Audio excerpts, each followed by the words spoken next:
Space Money. Stand clear of the closing doors, please. Olá! Oi, tudo bom? Boa noite. Tudo bem, Glaucio? Boa noite. Noite fria aqui em São Paulo, né? Pouquinho, né? Nossa, que mudança de tempo, nem me fala. Tudo bem? Obrigado pelo Tudo bem. convite aí. É um prazer estar com você nessa live aí com o pessoal. Boa noite a todos. Obrigado, né, pelos 12 anos, né, meu? Me sinto até mais novo, que na verdade é um pouquinho mais. De bolsa, eu tive quase 12 anos. Foi um pouquinho a mais de 12, foi quase 14, na verdade, Glaucio. E aí, de mercado financeiro, são mais quase 4 aí como estagiário. Depois eu passei um tempo fora, mas um total aí de quase 20 anos aí de mercado financeiro. Eu quero agradecer o Elton, que ele chamou os amigos aqui para nos prestigiar nessa live. E eu tô, assim, muito curiosa para saber de toda a sua expertise, que, assim, vão ser 12 anos de conhecimento que você vai passar para a gente, né? Sim. É muito legal isso, Sérgio. E eu quero que você se apresente para a galera, como que foi esse seu início, por Tá. que você iniciou nesse mercado, porque há um tempo atrás não era nada popular isso, né, Sérgio? Não, nem E um você pouquinho, né?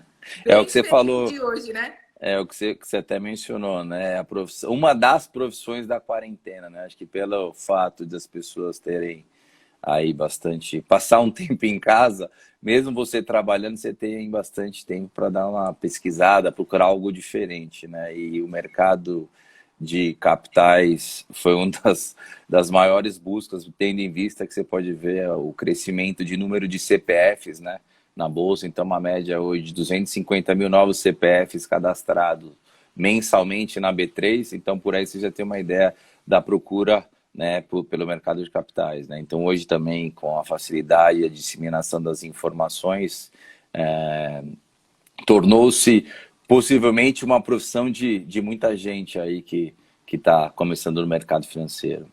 Bom, para falar um pouco de mim, eu já tenho algum tempinho aí de trajetória. Eu fiz economia na PUC, trabalhei em corretora, em bancos, e depois eu fui passar um tempo nos Estados Unidos, né, e acabei ficando um pouquinho a mais e fazendo uma outra faculdade de lá. Assim que eu retornei, fiz administração lá fora, e quando retornei, já retornei diretamente para a Bolsa, que na época era Bovespa. Então, na época, quando eu voltei, foi em 2005, né? Entrei na Bolsa nesse ano, e foi de 2005 para 2006, que foi justamente a transição, né? Na verdade, você já tinha um pregão eletrônico. Eu peguei bem a transição do Viva Voz, que era aquela gritaria que talvez muita gente aí mais nova só viu em filmes, só acompanhou em outras coisas. Eu Não, não mesma só pe... vi isso em filme, Sérgio. Então, para você ver como eu tenho... já faz um tempinho, né? Então, justamente, eu peguei essa transição mesmo tendo trabalhado em banco, mas a Bolsa, né, o mercado de capitais é um pouco diferente. Para mim, foi uma grande escola, né? Então, por que eu entrei na Bolsa? Vamos falar em 2005 para 2006. Primeiro, como eu tinha morado 5 anos, quase 5 anos fora, eu acabei dando aprimorada, obviamente, no inglês. E aí, na época, precisava, pela transição, você tinha os dois pregões em paralelo. Você tinha a questão do pregão eletrônico e o pregão Viva Voz, tá? E aí, justamente, a ideia era acabar ser 100% eletrônico. E na época, meu gestor, ele tinha um conhecimento, já tinha muitos anos de pregão, né? Então ele precisava de uma pessoa que tivesse fluência no inglês, justamente para quê? Para conseguir conversar com os desenvolvedores na época, que era um sistema francês, mas o sistema era toda a linguagem era em inglês. E aí justamente eu fazia essa transição. Então ele me falava as regras, eu traduzia e fiquei nisso aí durante quase depois, obviamente, foi quase um ano de projeto, né, até implementar. Então, implementamos em 2006, mas nisso você foi aprendendo, porque precisava saber todas as regras, porque era tudo automatizado, né? A regra do mercado brasileiro, ele é muito específico, né? Então, você pega a CVM 168, que é exatamente a regulação que move o mercado de bolsa, né?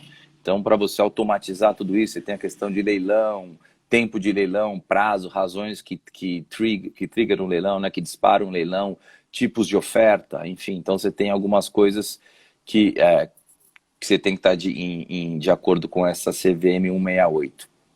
E aí nisso... Eu só quero saber aqui da sala quem já investiu na primeira ação. Vai mandando aqui para mim que eu vou ver com o Sérgio se é uma boa ou se não é. Pode continuar, Sérgio, por favor. Tá, então só para não estender muito falando aí do passado, então aí foi justamente, aí começou, aí na época você tinha BMF, Bovespa, né, e a CETIP, que era de renda fixa, né, então depois veio, aí começou, não lembro se todo mundo aí recorda, 2008, que foi o boom dos IPOs, né, então começou pela Bovespa, depois, no mesmo ano, teve da própria BMF. Aí, em 2010, teve a fusão BMF e Bovespa. Né? Você viveu a crise de 2008, então? Vivi a crise de 2008. Vivi a crise de 2008. E o Brasil estava vindo, assim, de um crescimento econômico. Né? Então, foi uma crise que abalou bastante, mas de uma maneira diferente. Você não tinha tanta... Primeiro, você não tinha uma informação, diversas fontes, né, de cima, fazendo uma enxurrada de informações, né, para você. Então você tinha menos pessoas negociando, você tinha era um público, né, a bolsa na época ainda era uma coisa muito, bolsa não era era olhado, as pessoas olhavam a bolsa para uma classe social mais privilegiada, não era uma coisa tão popular, digamos assim. Obviamente, você também tem a questão da tecnologia, você precisava de um broker, hoje você não tinha, na época você não tinha você não tinha um home broker tão desenvolvido, tantas plataformas que hoje você consegue integrar com outros sistemas, enfim, então também era uma época diferente, né? E você tinha era uma concentração muito grande. Mesmo, né? Sem dúvida, né? Então eu já peguei, né, sim, como eu falei, a bolsa para mim, eu sou muito grato, sou uma escola, trabalhei 12 anos no pregão, então foram 12 anos de pregão e 14 anos de empresa, que depois eu fui para a área internacional, mas assim, a bolsa, assim, a questão de trabalhar no pregão é operação, né, operacional, né, a bolsa é uma empresa operacional, né, enfim, então eu trabalhei na parte de trade, hoje a bolsa é uma empresa verticalizada, tem o trade e um pós-trade, mas o conceito aqui com o pessoal que está mais interessado é justamente a parte de trading, de execução, enfim, de operações. Então, acho que esse é o intuito do nosso bate-papo de hoje, né? Nossa, muito bacana. Assim, eu fiquei curiosa, como que fazia antes de vir toda essa modernização da Bolsa? A pergunta é como as pessoas se entendiam, né? Então, na verdade, você tinha os gestos, né? Então, você tinha as rodas de negociação, então o que você tinha? Você tinha as rodas das empresas, né? Então você tinha até Telebrás, Vale, Petro, aí você tinha rodas de opção, você tinha a roda do índice, que aí já era mais BMF, mas o conceito era o mesmo, você tinha a roda do índice, a roda do dólar e a roda do DI, principalmente dólar e índice eram os principais, né? Então você tinha uma roda e você tinha o chamado auxiliar de pregão, que ficava com uma prancheta, que o cara, através de sinais de compra, vende, e aí pelo dedo, compra 4 lotes. Como os caras sabiam qual era a quantidade? Pelo dedo, no gesto de comprar, de vender, de fazer isso. Então, e nisso tinha um auxiliar de pregão, que pegava, o cara que comprava e vendia, o cara pegava na boleta, rapidinho escrevia, aí passava para um outro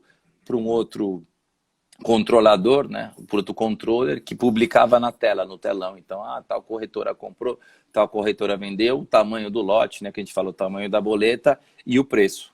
Né? Então, nossa, devia ser uma confusão, hein? Uma loucura. Você não sabe o que era aquilo, né? Mas, por incrível que pareça, todo mundo se entendia, né? Então, não era uma coisa... Só que daí era mais... Só que sabe que eu acho que antigamente era mais difícil. Mas, assim, você tinha que estar mais qualificado para entrar. Hoje eu acho que a parte ruim de toda a modernização é que qualquer um entra, até sem noção nenhuma do que está fazendo. Assim, é mais ou menos, né? Na verdade, você tinha o scalper, que era o autônomo, na verdade, na época, né? Que é um cara que negociava com a sua própria grana. Para você tinha algumas licenças, mas não necessariamente você tinha que ter vivência de mercado, digamos assim, mais experiência, né? Então você tinha muito feeling, né? Você não tinha tanto sistema de apoio, que você podia ter uma planilha hoje, que hoje você linka uma planilha, você tem outros sistemas de apoio, que você tem uma inteligência artificial por trás, você tem uma base de dados que você consegue usar como uma forma de você tomar alguma decisão. Então, na época, era muito mais de feeling, né? Então, o cara comprava, vendia. Então, no calor daquela situação, pô, como que ele sabia que o mercado estava subindo, estava caindo, né? Então, hoje você tem a questão, né, da globalização, putz, o dólar subindo, a bolsa lá fora subindo, o S&P subindo, como fechou a China, pega o exemplo da Vale, o minério de ferro hoje subiu significativamente, olha como a Vale subiu hoje. Então, hoje você tem as informações globalmente, com acesso, tem mais acesso às informações, a questão hoje é mais como interpretar essas informações, né?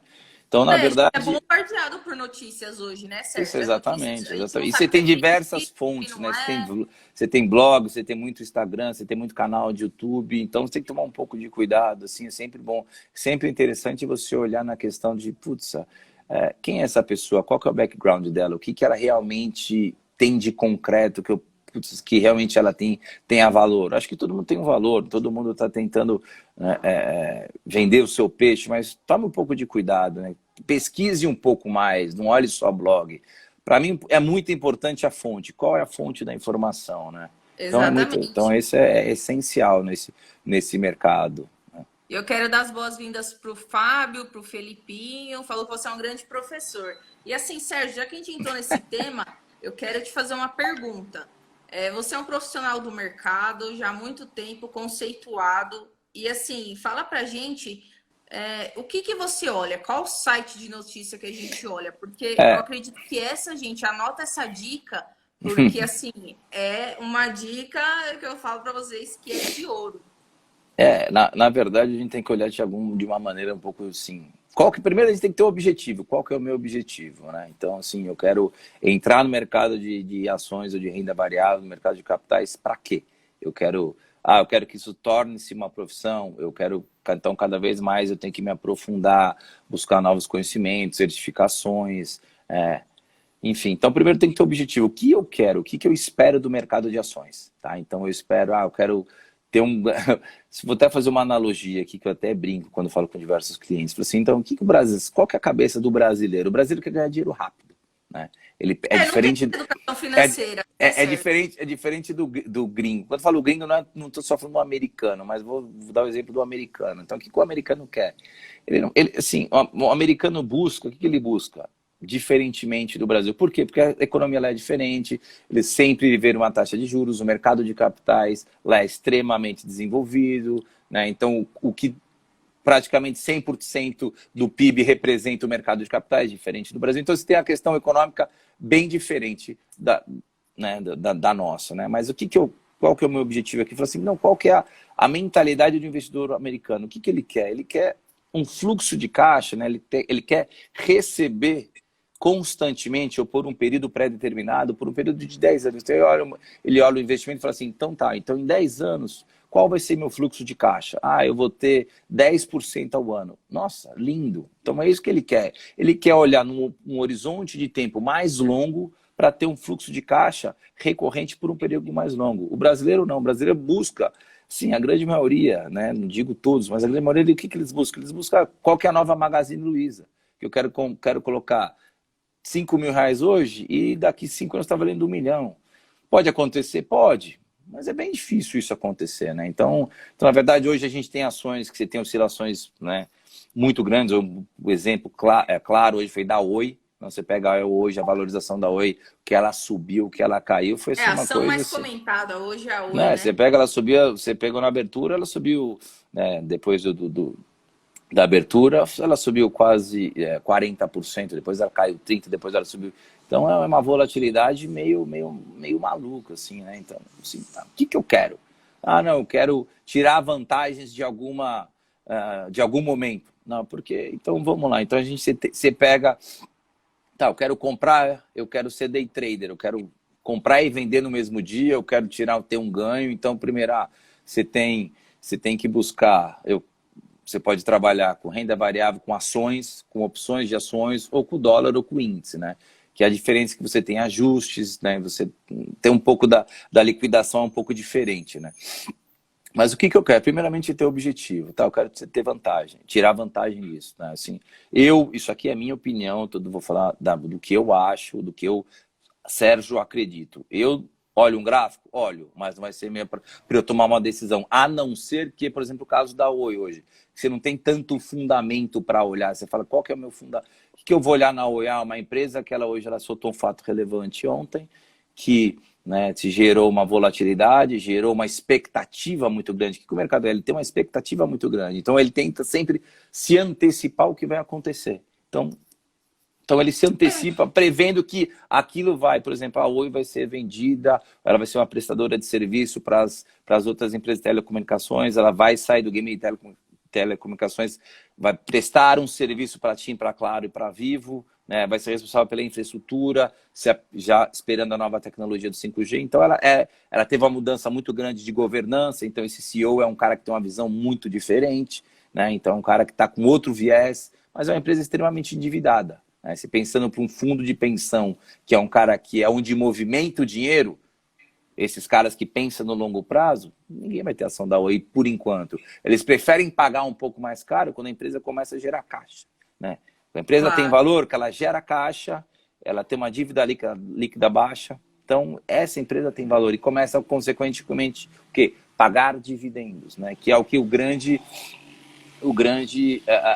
empresário e acionista espera, né? Que a empresa ganhe algum tipo de proveito, sendo ele através de dividendo, de bonificação, de subscrição. Então, você tem alguns benefícios por ser acionista daquela empresa, né? Então, mas olhando, sim, a sua pergunta, o que eu olho? Primeira coisa, sim, eu tento sempre buscar fontes diferentes, valor econômico, né? Você tem o Space Money, que é uma fonte que eu olho bastante, né?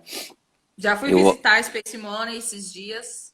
Muito legal. Então a gente tem. Vou marcar aqui, então, a Space Então, Money. olhem com bastante carinho Notícias. a Space Money. Valor, Estadão, né? Bloomberg, sem dúvida alguma. Você precisa hoje, o mercado é globalizado. Você tem ações que são listadas aqui, são listadas, né, em Nova York, né? Então uma ação não pode.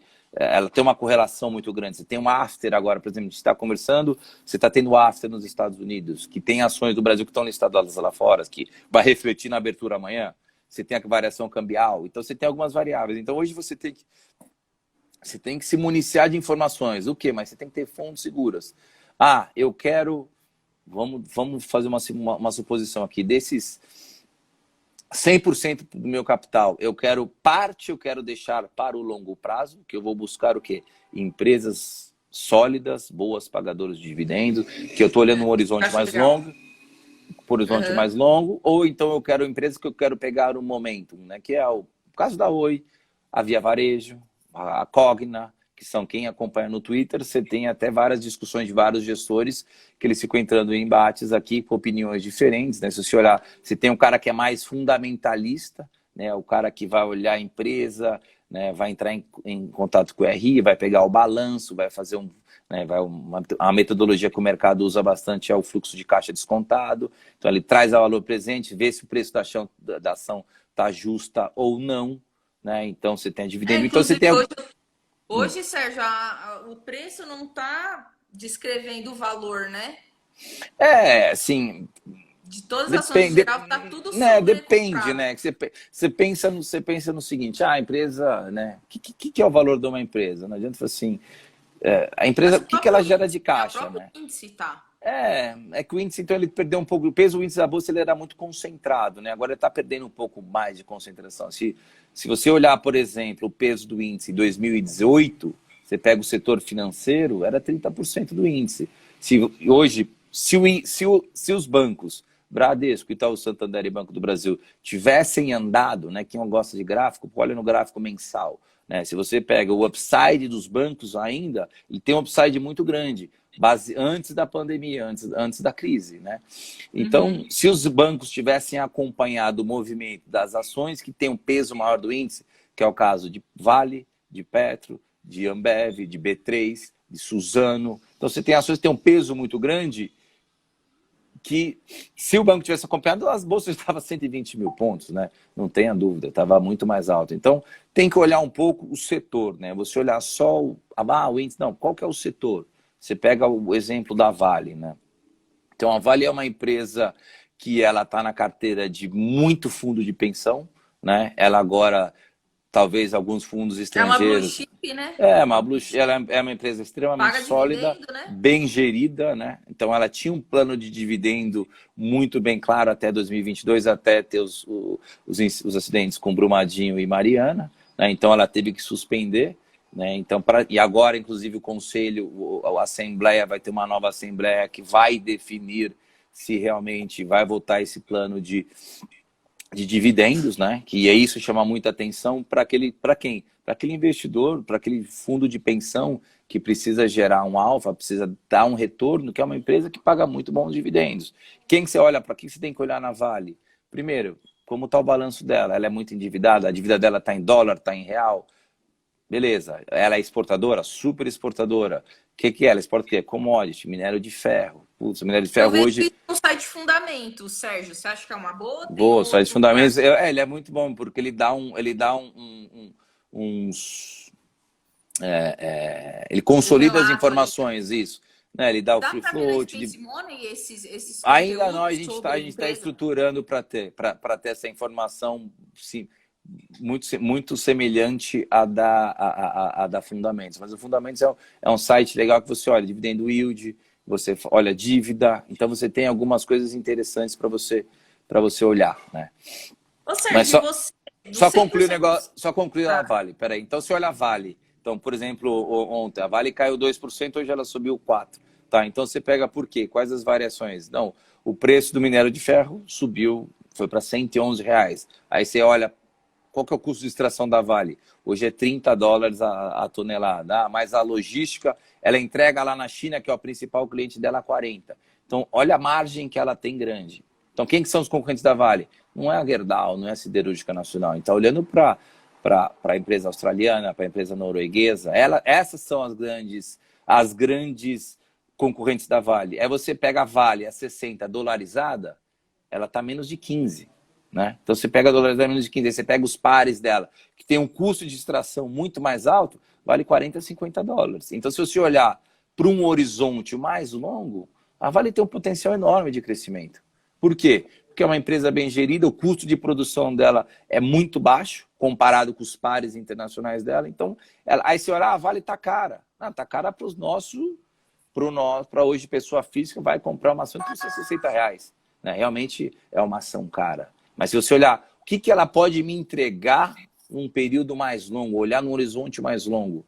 Então, essa é a maneira de você pensar. Se você tiver um plano de dividendo claro, que ela vai estar para ser aprovada na próxima Assembleia, pô, a Vale tem tudo para subir. Ela tem tudo para se valorizar mais ainda. E ela puxa ainda muito o paga índice da dividendo, Bolsa. né? Ela provavelmente vai pagar um bom dividendo. Ela sempre, historicamente, ela sempre pagou dividendo. Você quer saber empresas boas de pagar dividendo? Você pega a Bolsa, além do Ibov, ela tem um índice chamado Dividend Yield, IDIV, né? Que são as principais empresas. Obviamente que ela tem uma metodologia que a cada 4 meses ela ela revisita e a expectativa é que ela olha numa amostra de 2 anos. Para saber que eu tiro, quem entra e quem sai desse índice, né? Mas é baseado no quê? Quem paga mais dividendo, né? Simples assim. Itaúsa é o maior exemplo. O Setúbal, onde está a grana da família Setúbal e parte da Moreira Salles. O que é Itaúsa? É uma holding. Que tem? Banco, setor de construção, que é a Duratex, você tem o setor de varejo, que é a Alpargatas, e você tem a parte de commodities, que é a NTS, né, ali, né, que é a prestadora de serviços para a Petrobras, mas você vê que é um mix. Né? Então é um mix, mas é uma empresa que você pega o dividendo yield dela, historicamente ela paga muito. Né? Então isso é uma maneira de você olhar. Então resumindo, falei, mas resumindo, o que eu olho? Sim, Valor, Estadão, Bloomberg, tento olhar mais. Gosto de olhar o Twitter, porque o Twitter tem umas notícias bem... Olha, Gosto de olhar porque tem algumas notícias que já vêm bem resumidas. Às vezes os caras, principalmente quando acontece alguma coisa lá fora, a Bloomberg, sem mas que dúvida, né? perfil do Twitter você vê? Eu gosto de olhar Que eu alguns já tô gestores, marcando tudo aqui. eu acompanho, alguns gestores assim, de Verde, de Capitalo, da Alaska, de Adam, BBM, JGP, né? Então, e a Biúna. Então, tem vários caras que eu gosto de olhar, tem vários economistas que eu gosto, Paulo Guedes, sem dúvida, alguns jornalistas econômicos, então é bom você olhar. Então, formadores de opinião que não digo aproveitadores, mas caras que foram consolidados na carreira, digamos assim. Eu olho, esses são as pessoas que eu gosto de olhar bastante. Né? Então, mas de novo, né? Informação. É o tempo todo lendo notícia.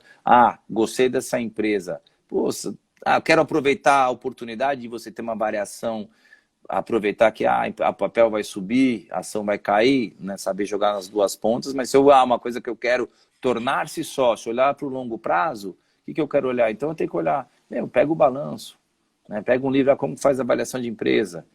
Quais são as metodologias de cálculos para saber, essa ação está cara, está barata? Não posso olhar só o preço. Eu tenho que olhar o que essa ação vai me entregar daqui a um tempo, né? Daqui a um período. A VEG é o maior exemplo. Olha a VEG, olha o que a VEG subiu. Se ela estiver na máxima, você compra. É uma empresa que é uma empresa boa, é uma empresa bem gerida. É que se olhar a máxima eu olho, tem que olhar, não, se for olhar uma empresa que está olhando a máxima, se eu quiser olhar upside, que é a valorização da ação, somente a valorização, talvez não compraria, mas se eu for olhar uma empresa para o longo prazo, sem dúvida alguma eu compraria. Eu compraria porque é uma empresa bem gerida, geradora de caixa, né? Passou liso na crise, né? Já está voltando a receita, tem caixa, entrega, paga dividendo. Então, é exportadora, está aumentando lá o market share lá fora.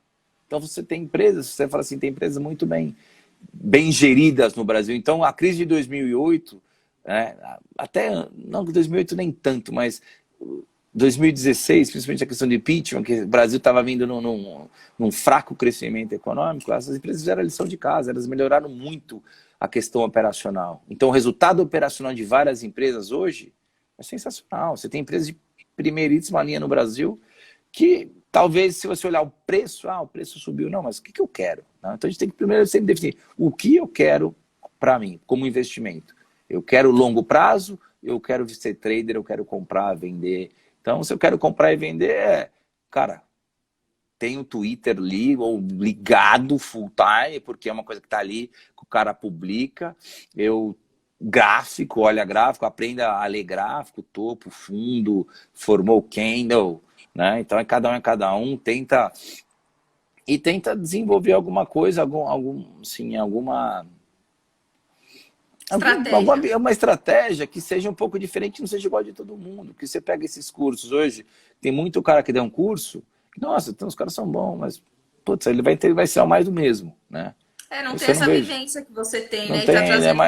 É mais do mesmo. Então, enfim, tem cara que ganha, mas se você olhar para mim, Sérgio, quantos caras se sabe que ganha fazendo isso? Putz, eu conto nos dedos. Eu falo muito mais que perdeu. Né? Então, enfim, a gente também está vivendo um momento historicamente de juros baixos, né? Então, eu vou tirar o dinheiro e vou colocar onde? Então, você também teve uma migração em massa hoje para a Bolsa pelo fato de que aonde eu vou colocar o dinheiro. Então, hoje, a gente tem duas realidades. Ou a gente abre mão de liquidez, que é comprar títulos mais longos, não sendo do Tesouro, porque o Tesouro, para que eu vou pagar o Tesouro 2035, 45, se eu tenho alguma debenture hoje, ou um CRA, um CRI, né, empresas que AAA, que é o que hoje você tem que olhar como risco, como análise financeira, assim, qual que é a classificação, a nota de risco dessa empresa, que é a capacidade dela honrar com os compromissos financeiros, né, do que comprar um Tesouro 2035, 45, que com uma taxa de juros baixa, né, com prêmio baixo. Então é melhor você, né, hoje sair um pouco do mundo de tesouro e começar a olhar um pouco no horizonte mais para o privado, que é através do quê? De debênture, que você tem isenção fiscal, né, que você tem debênture incentivada, e CRI-CRA também, são coisas interessantes. Mas o que você tem que olhar? Quem é o emissor? Qual que é o risco dessa empresa? Qual o setor que ela está? Digo que o setor que é blindado na nossa economia, que faça chuva, faça sol, é do agronegócio. O agronegócio vai sempre bem no Brasil. Então é um setor blindado. E que empresa que tem de agronegócio assim, que você acha que é bacana? Se você olhar, né, a gente não tem tanta empresa listada hoje na bolsa, como empresas listadas, mas você tem muitas debêntures, né?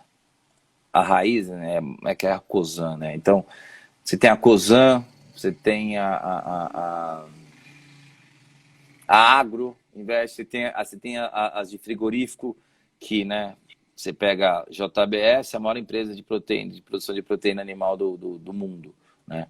Você pega BR Foods, que, né, teve uma mudança muito grande, principalmente com a chegada do Pedro Parente, que foi CEO, depois hoje ele é presidente do conselho, renovou mais uma vez, o cara teve uma mudança de viés muito grande, né? A JBS é um exemplo, a JBS não, a BR Foods é um exemplo que eu gosto de falar. O que aconteceu com a JBS?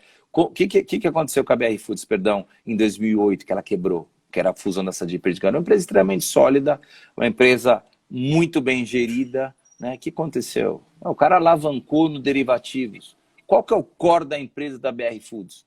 A BR Foods é produção de proteína, não é ter ganho financeiro, né? Que é através de um derivativo. Você usa o derivativo para fazer um hedge da variação cambial, porque você é uma empresa exportadora, mas você não vai usar o derivativo para alavancar a sua empresa, porque o seu core, o seu business não é produção de proteína, não é ganhar no mercado financeiro, jogar no mercado financeiro. Foi isso que aconteceu. Então, você vê como é importante a gestão, você ter um quadro você ter um management muito bem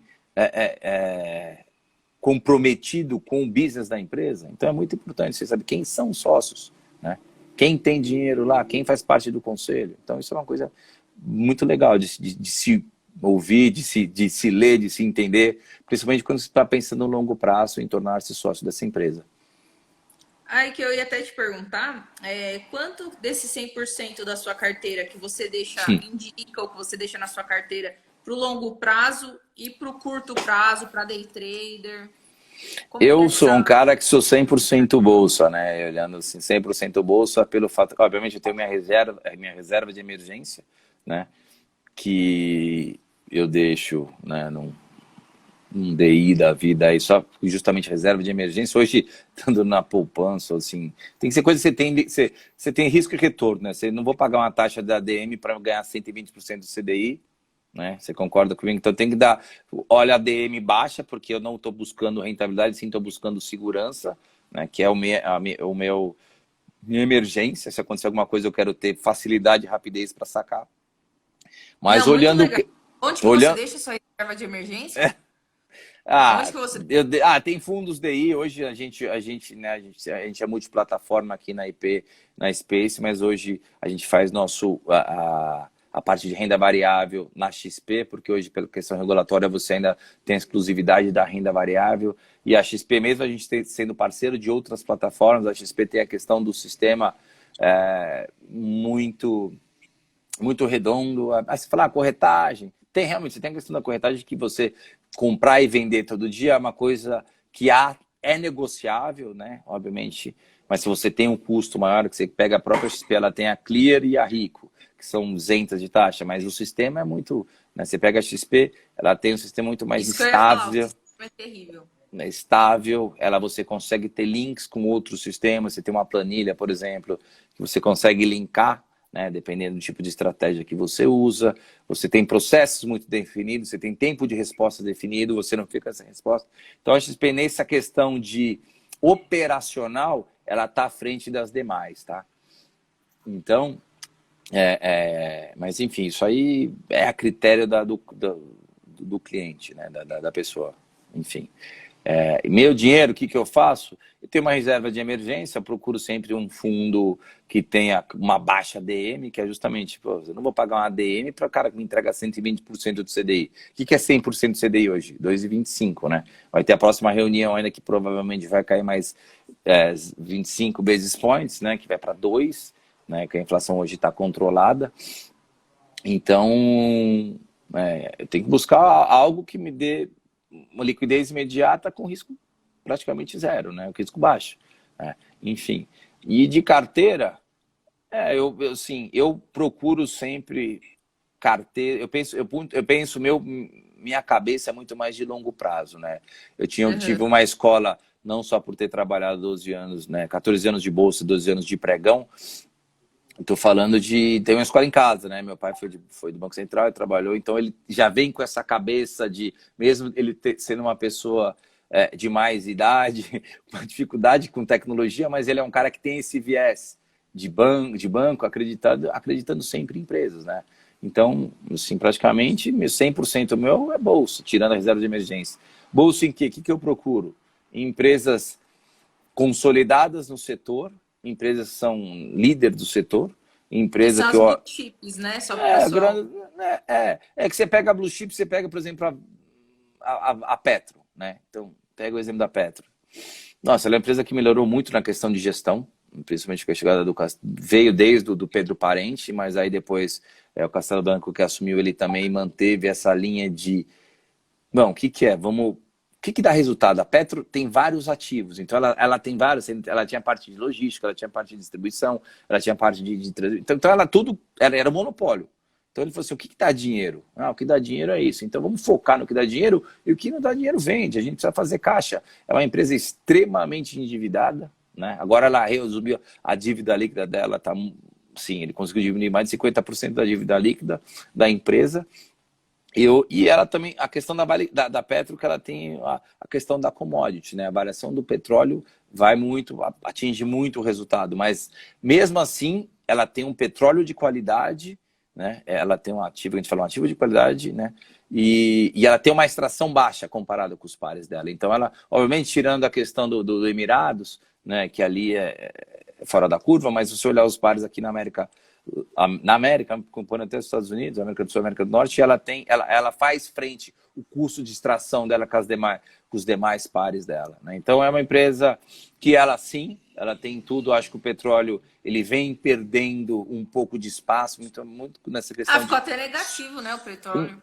Né, de questão, mas não assim, o petróleo vem para ser uma energia, questão agora de sustentabilidade, mas muito focado no meio ambiente. O petróleo é uma coisa que polui, então, assim, vai ter uma substituição meio natural ao longo do tempo, mas o petróleo vai sempre existir, né? Isso eu não tenho dúvida, né? Isso, sim, você tem muitas coisas que o petróleo vai sempre existir. Talvez seja uma commodity normal, não há o petróleo, né? Então, talvez ela perca um pouco de relevância nesse sentido, mas o petróleo vai sempre existir. Essa é a minha opinião, né? A Ereci Medeiros falou que envia uma saudação para você, que você é um excelente profissional e tem um conteúdo e recomenda muito. Obrigado. Por estar participando aqui. Obrigado. Teve um telespectador que ele perguntou o que você acha de mercado de opções e se vale a pena. Poxa, ou se vale, né? Ou se vale. Então, deixa eu só falar assim na questão só para finalizar, eu respondo. Eu adoro essa pergunta de opção, né? Então, o que eu olho? Assim, eu olho principalmente, né? Empresas líderes do setor, que elas são de referências, né? Bancos, né? O market share, não, banco do Brasil sempre, o banco no Brasil, não, o banco numa maneira geral, o Brasil sempre ganha dinheiro, né? Por que tá essa guerra no Congresso de subir contribuição social, de subir, de taxar, de limitar, né, o custo, o que os bancos cobram de cartão de crédito e cheque especial, né, que o Banco Central já limitou a 108%? Cara, que absurdo. Mesmo assim é muito, né? Mas aqui a questão você tem... Aqui já é uma outra discussão, você entrar no custo do crédito. O Brasil tem muita dívida, então, na verdade, você tem muita inadimplência, entendeu? Tanto que agora, amanhã, inclusive, é o balanço do Bradesco, você já tem uma provisão muito grande para credores duvidosos, né? Então, é uma coisa que a gente tem que... Assim, eu sempre olho essa questão disso, de liderança, setores, e fazer um mix, não só de banco, não só de commodities, que é um setor cíclico, né? Tudo depende da demanda. Tem um pouco agora do setor de saúde, que é um setor que está muito em evidência, né? Então, isso é uma coisa que tem tudo para crescer, plano de saúde. E a gente vai conviver com esse vírus, parece. Isso aí vai ter uma mudança muito grande, né? Então, você vai ter uma mudança de postura, né? Inclusive do próprio governo hoje, do governo no nível federal, né? De olhar com mais carinho, a própria questão do saneamento básico. O saneamento básico, grande exemplo, assim, você pegar grandes distribuidores de dividendos são Sanepar, Sabesp e Copasa. Então, são empresas que agora, né, saneamento é uma coisa que sempre vai existir, que nem energia. Você sempre vai ter que pagar energia, né, teoricamente, vamos falar no melhor Comida dos mundos. também, você sempre vai ter que comer. Sim, então é olhar esses setores, fazer um mix de carteira, olhar um setor que você pode fazer, nessa minha carteira eu posso ter rebalanceamento devido ao momento. Os bancos agora estão com viés um pouco mais baixo, mas eu não posso sair de banco. O banco é muito seguro, né? É um porto seguro ali, tá? Putz, vamos pegar um pouco mais de commodity, pesar, por exemplo, na Vale, por quê? Por causa desse preço do minério de ferro, do consumo, né? Da demanda da China. Os frigoríficos, não, estão abastecendo o mercado da China, pet suíno, então é uma coisa que vai ser mais duradoura, vai demorar, quem sabe, até 2025, 2027, para normalizar o rebanho na China. Então, pegar isso, o que é isso? Então, estar sempre atento na informação, mas manter sempre aquelas suas ações que você só aumenta ou diminui a posição, tá? Mas sempre fazer esse rebalanceamento, né? E aí, se quiser deixar 20%, 30% da sua carteira para pegar, vou pegar por exemplo, Oi. É um bom exemplo. Eu acredito que o Oi vai subir mais, né? Tudo indica, né? Se for aprovado, né, pela questão da recompra dos... o plano aquela tem recuperação judicial. Se for tudo aprovado, toda a proposta que ela tem tudo para subir. Ela tem alguns bancos por trás. Se você olha o Oi 3 e o Oi 4, você vai olhar a diferença de preço. O brasileiro gosta muito mais da 4. Por que ele gosta mais da 4? Porque é mais pagadora de dividendo. O gringo gosta mais do quê? Da 3, porque ele quer fazer parte do conselho, ele quer estar fazendo parte do estratégico, ele quer ser um decision maker. Então é diferente, então é um conceito. Você pega hoje, né, uma coisa legal, quais os níveis de governança que a Bolsa tem? Então você tem novo mercado, nível 1, nível 2. O que é o novo mercado? Hoje a maioria das empresas que estão abrindo capital hoje estão aderindo esse nível de governança corporativa. Por quê? Porque é mais transparente, porque você só pode ter um tipo de ação, você é obrigado a ter o balanço em inglês e em português, ter trimestralmente, distribuir pelo menos 25% do lucro líquido. Então você tem algumas coisas, entendeu? Então começa a olhar, tem que olhar o todo. Então por isso que eu falo, é muita informação. Então sempre é bom... Não, a gente já está em 42 minutos de live, Sérgio, você acredita? Poxa, a gente vai ficar aqui mais tempo, né? Sim. Não, e assim, para mim está sendo uma experiência muito ótima e para todos os traders que acompanham, a sala tá cheia aqui, porque a gente vai acostumando a sua linguagem de uma pessoa experiente, que para a gente é muito importante, mesmo que a gente não consiga acompanhar tudo no momento que você está falando. Mas toca o pau aí, só fala um pouquinho. Fala das opções, sim, deixa eu falar das opções que eu vi a hora aqui, eu tô tentando É que às vezes eu acabo O Marcelo perguntou também, qual alguma dica para quem quer aprender a operar opções? Cara, opções, né? Eu vou falar uma estratégia, já que a gente gosta de falar de estratégia, eu vou falar o que eu faço para mim. Não, o que eu gosto de falar para mim, cara, é uma operação simples, né? O que é opção? Opção é um derivativo. Então você tem, não vamos falar o que é, mas qual input. Então é legal ter um livro, né, que até chama Introdução ao Mercado de Derivativos. Ali é o bem básico, mas tem uma ideia muito legal. Ali foi inclusive um colega que trabalhou na Bolsa, que ele que escreveu, ele é um cara assim, dá aula, é professor, e é muito claro, ele explica ali muito, ele fala não só de opções, mas ele fala de derivativos de uma maneira em geral, tá? Mas que eu acho? Puta, eu acho sensacional para você dar uma alavancada numa opção, né? E a vantagem da opção que ela é mais barata. Obviamente a vol dela é mais alta. O que você pode olhar? Você pega, por exemplo, a Vale hoje. A Vale subiu 4%. Então você pega, né? O mercado de opções do Brasil está desenvolvendo muito. Então você pega Petro e Vale, que são as duas empresas que têm maior número de strikes abertos, né? Que são preços de exercícios. Então, as duas empresas elas já têm liquidez em vários strikes, a gente fala em vários preços de exercício. Então você tem muita saída. Então, antes de falar da estratégia, só falar uma coisa que a Bolsa é um programa legal, que inclusive quando eu participei, que é o programa de Market Maker. Então, o que a Bolsa faz? Então, Petro e Vale, por natureza, historicamente, sempre teve muita liquidez. O que a Bolsa fez para dar liquidez nos demais ativos? Com bancos, Ambev, que empresas, várias empresas hoje, todas as empresas praticamente têm, você tem opções listadas, tá? Mas nem todas têm tanta liquidez. Então, Petro e Vale tem. Então, a Bolsa criou esse programa de market maker que ela contrata um algoritmo, assim, um player do mercado, alguns players do mercado, para ficar dando compra e venda, tá? Então, você tem compra, você tem bid e ask, né? Então, você tem compra e venda. Isso é uma coisa muito legal. Que você Eu achei tem que eram os robôs que eles estavam o colocando robô, de alta porque frequência. é o robô. Então, por quê? Que Mas é? não consolida o mercado isso? Não, na verdade, o cara dá saída, ele dá a entrada e dá a saída. Então, ele tem um acordo, que ele tem um spread, né? Então, ele tem que manter compra e venda num spread, tá? Então, não pode ter uma coisa muito espaçada. O que ele faz? Então, ele olha, né? Então, hoje, opção. Então, falando um pouco, entrando já no mercado. Então, hoje, qual que é o cálculo de opção? Qual que é a metodologia que usa? É o Black-Scholes. Então, você tem algumas variáveis que é a taxa de juros, preço do ativo objeto, preço de exercício e preço taxa de juros, preço do ativo de objeto, preço de exercício e volatilidade. Então, essas são para você fazer o cálculo né, que hoje é o Black-Scholes que é usado, tá? Então, hoje você tem muitas outras empresas, além de Petro e Vale, que você consegue operar com opção, tá? Então, o que eu faço para mim? Né? O que eu faço? Indo já na questão da operação, da estratégia, tá?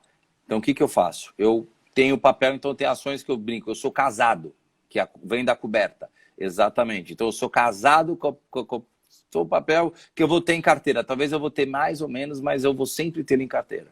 Então, o que eu faço? Então tá, eu tenho em carteira, o que eu esperar? Ganhar dividendos. Então, como que eu alavanco mais essa operação? Então, eu pego, por exemplo, eu vou pegar um preço eu tenho um papel que está R$20. Então, eu coloco o preço que eu paguei R$20, ele está R$21 hoje, tá? Então, a opção toda terceira segunda-feira do mês é vencimento de opção. Então, eu pego R$21, que é o preço que está hoje. Eu tento colocar, sei lá, depende, 5, 6, 10% para frente de 21.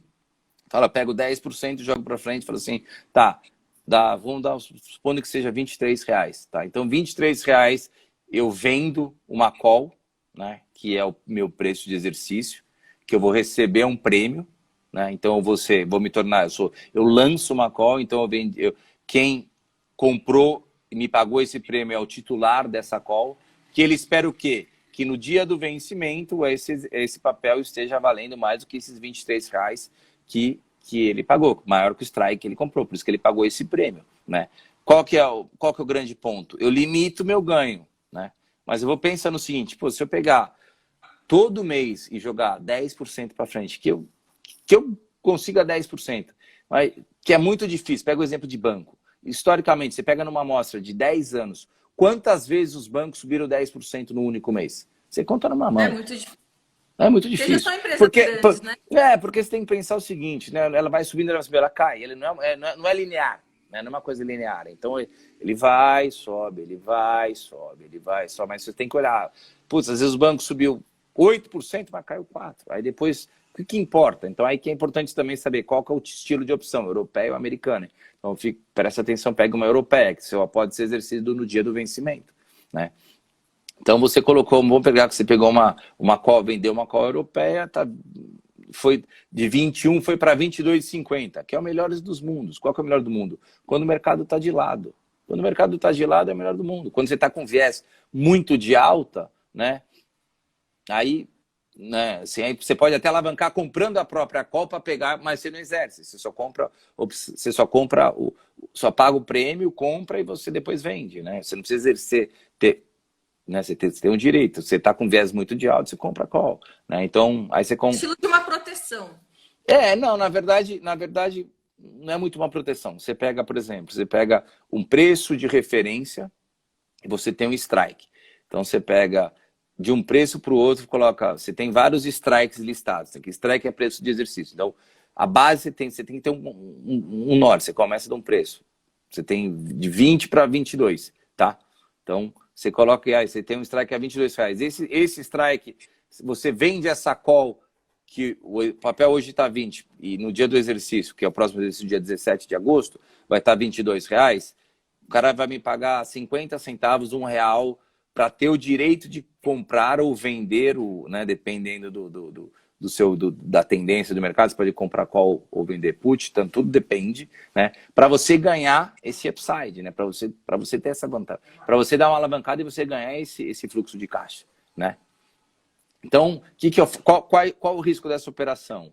Você limitar seu ganho, porque chegar no vencimento, se esse papel que você lançou, você comprou, o papel estava 20, você já tinha ele em carteira, você lançou uma opção a 22, então você tem esses R$ 2 aí, você ganhou mais R$ 1, por exemplo, tá? Então, seu preço de custo, que era 20, passa a ser 19, então você tem R$ 3 aí mais ou menos. Tá, eu vou olhar num período de um mês, né, que é sempre na terceira e segunda-feira do mês. Pô, eu estou feliz com isso? Eu estou satisfeito com essa rentabilidade nesse mês? Que seja 8%. Não tá bom ganhar 8% todo mês? Nossa, onde que Então, ganha aí? não, então, se o papel continuar subindo, qual que é o outro risco? O papel cair. Ou o papel andar de lado. O andar de lado nessa operação é melhor. Porque eu já tenho ali custódia. Ao invés de você ficar alugando o papel, que assim, o BTC que a gente fala, alugar, ele não é muito transparente, você não tem um livro de oferta, né? Quem vai dar preço você não tem tipo um livro de oferta que você fala, você tem um cara que está querendo tomar uma taxa de juros, o cara quer emprestar outra taxa de juros. Não é. É balcão. Então, você liga na corretora, o broker fala, o cara está pagando tanto, você quer doar, qual ponta, depende da ponta que você está, né? Você pode fazer também a operação que se alavanca também com aluguel, que é bom, que é um financiamento, que é uma coisa legal também. Mas só finalizando essa operação. Então, você comprou, você vendeu. Então, pensa no seguinte, eu tenho 2 riscos. Quais são os meus riscos? Primeiro, eu limito o meu ganho de 22, porque é meu strike. E o outro risco, o papel derreter. Mas se o papel derreter, eu posso vender, porque com certeza não vou ser exercido, né? Então, assim, é uma fórmula de você alavancar, mas eu gosto muito do mercado de opções, muito, né? Tem eu quero fazer um financiamento. Quando eu brinco, tem um papel, eu quero long and short, por exemplo, tá? Então, você vende uma coisa e compra outra, o que eu brinco, o financiamento, às vezes eu preciso pegar um dinheiro. Ao invés de eu vou no banco pegar cheque especial, o que eu faço? Eu tenho 50 mil, eu compro, depende da garantia que você tem, tá? A bolsa exige algumas garantias, tá? Então, você pega o tesouro, que você tem um deságio quase nada, eu tenho 50 mil. Então, o que eu faço? Eu deixo o meu tesouro como garantia, né? Que é quase elas por elas. Você tem outros ativos que podem ser usados de garantia, mas você tem um deságio maior. Hoje no BTC, a bolsa tem em média, ela pedir 120% de margem. O que é? Se eu tenho 100 mil reais, por exemplo, eu tenho que ter 120 mil de garantia, que na lista de garantia, né, você tem que ver o que tem deságio. Você pode usar as próprias ações, mas as ações têm um deságio, né? E você pega e você faz o seguinte, bom, ao invés de eu entrar num cheque especial, eu vou pegar o seguinte, eu vou usar meu tesouro como garantia, tá? Então eu tenho 100 mil reais, eu vou lá e compro, por exemplo, 100 mil em Vale, tá? Qual que é o meu risco? A Vale subir ou cair, né?